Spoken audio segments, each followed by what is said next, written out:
Kung naghahanap ka ng savings program na pwede mong simulan, pwede ka sa Kaiser kasi dito tatlo na yung meron ka.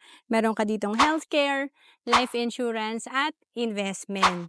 And magbigay tayo ng sample. Maganda talaga pag mag-start tayo na maaga kagaya ni Mr. Save Early na nagsimula ng 25 years old sa Kaiser. Ang monthly payment niya nasa 3,000 lang yung investment niya per month and 7 years to pay lang ang ating Kaiser kaya 252,000 yung total na na-invest niya. And ang projection nito, pag edad niya na 65, nasa 3.9 million. Compare sa si Mr. Wait Longer, nag-start at the age of 45.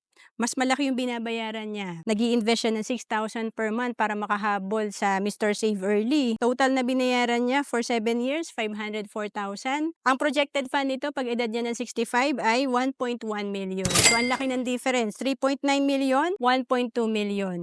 To know more about Kaiser, message mo na ako sa FB, Roan